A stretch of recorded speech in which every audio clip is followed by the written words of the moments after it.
demonstrates that folks who think that climate change is caused by human intervention, if they're Liberal voters, they've got more in common with Labor voters and Green voters than they do with, say, One Nation voters. Now, what are the political implications of that? They're huge, right? So basically it means that if you appeal to policies that are kind of further down towards the further right of the spectrum, it's shifting further away from the bulk, like the core of the mass of your votership.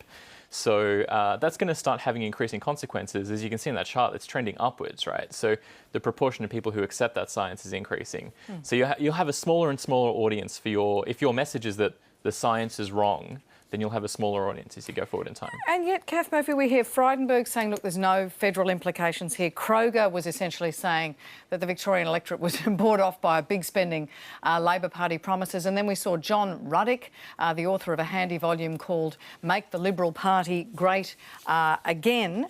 If we could just roll that auto cue, had some advice today for New South Wales Liberals who face a state election in March next year. And he wrote, the New South Wales Premier Gladys Berejiklian can become a Liberal legend and defy all the macro trends pointing to a looming state government defeat in 4 months, but she needs to move to the right, double down on the move to the right, Kath. Well, look, we're not in this conversation because we are looking at the federal implications, and they're there and they're significant, right, and they're important and we should focus there. But we've probably discounted slightly, really, the local factors, obviously, that contributed to this win.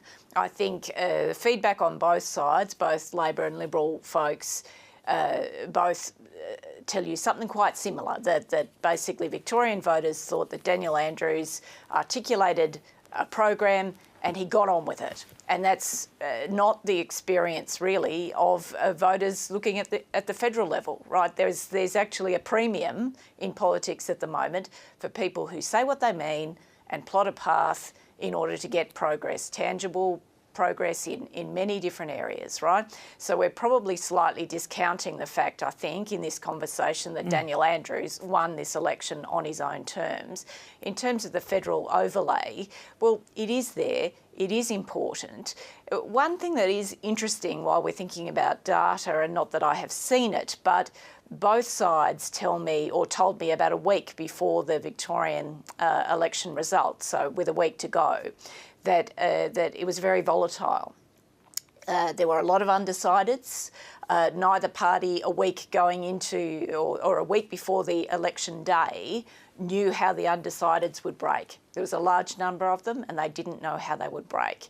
Now, they broke substantially for the Labor Party. We can see that in the final week of the campaign with these very big swings in these heartland Liberal areas. Now, I don't know, I'm not close enough to the Victorian election to know what issues may have been catalytic, but we can note, of course, that the Labor Party did produce an energy policy 3 days before the Victorian election. Now, whether that played into the sort of counterpoint, right? A lot of Liberals stood up and said predictable things about how dumb having an energy policy was, and pink bats, pink batteries and all this sort of nonsense, right, on high rotation again. Whether or not that was a bit of a red rag to a bull to people in Victoria, I don't know because I'm not close enough. But something significant happened in that final week of the contest that made undecideds break for the Labor Party, and I think that's quite fascinating to try and understand what that might be. Kerry, I mean, why would there be